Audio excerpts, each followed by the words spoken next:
Welcome back to TechnoSurgeon YouTube channel. So we already know like the Meteor Lake was cancelled for desktop, but now we have some kind of rumor, not a rumor, but it's basically kind of confirmed by Intel itself. Like there was an interview which was done with the Intel spokesperson, and it is done by PC World, and yeah, they said something interesting. But to be honest, I believe that this is not going to be happening for desktop at least. But yeah, according to the interview with the PC World, this is what the Intel spokesperson had to say regarding Meteor. Desktop will come in So 2024. desktop, so you are confirming Meteor Lake desktop? Yes. Okay, great. So that was going to be my next question, was whether or not you guys were sort of returning to an era where there was going to be a processor family for mobile and a separate processor family for desktop, but it doesn't sound like that's the case. That is not the case. I want one processor family top to bottom. So she basically confirms that the Meteor Lake is coming to the desktop, but I don't think so because Meteor Lake was first rumored to be coming only to laptops and mobile segment and not to desktop. So yeah, we just have to wait and see what things goes off. I will keep you updated regarding that story. And next up, we have some news regarding Unity. We already know like the Unity has given an apology for the confusion that they created with their fee policy, and now they had announced their revamped pricing model. And this model is a bit weird. Like it's good, but it's a bit weird also because for personal usage it won't charge you for install. Like for personal it's just normal how it was previously, but personal plan will remain free and there will be no runtime fee for games built on Unity Personal. But for other scenario it will be, and no game with less than 1 million in trading 12 months revenue will be subject to paying the prices. So yeah, and also it will begin with the next LTS version which will be shipping in 2024. So it's a kind of a weird move, but yeah, at the same time this is nice for personal users. But yeah, it is what it is because the trust between Unity is gone from the developers, and many of the developers are porting their games basically from Unity to Unreal at this point.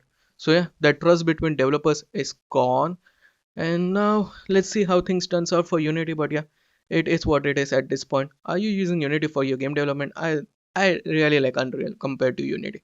But next up we have some news regarding Nvidia, and yeah, it's kind of a bad news because Nvidia seems to be going far in the future because an Nvidia spokesperson which I talked about you already had said something which is weird because he's mentioned DLSS 10 and stuff, and he said neural networking will be the future, like neural networking for uplifting performance and ray tracing and native ray tracing and native resolution will be gone, and it will be replaced with neural networks and ML and stuff like that, which is weird to see because every I play the games on native resolution and I don't care about FSR or DLSS.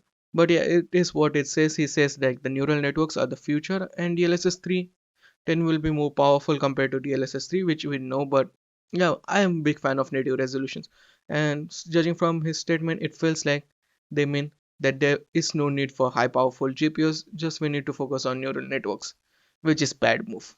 Next up, we know that Samsung is having a new monitor, Odyssey G9, which is like two 4K monitors clubbed into one, and it's pretty insane. The pricing is also pretty insane, like 2500. But at the same time, Quasar Zone from Korea got the monitor and he was able to test it with RTX 40 series and RX 7900 series, 7000 series, and there was a substantially bigger difference because on RTX 4090 it was not able to play it at 240 hertz. Basically it was able to do it at 4K at 20 hertz, but RX 7000 series was literally able to play on both DisplayPort and HDMI at 240 hertz. Though games can't go at that refresh rate, but it just shows something like Nvidia's implementation of RTX 40 series can't drive that many pixels at that smoother frames per second, but AMD's implementation can do, which is a weird to see. But yeah, picture at 240 hertz at 4K nobody will be able to do it. But yeah, it is great to see like what RX 7000 series are capable of when compared to 40 series. But yeah, that's it from me today. What do you think about the new sound? Of your thoughts in the comment section below. Like, share, and subscribe. And I'll meet you in the next one. Peace out.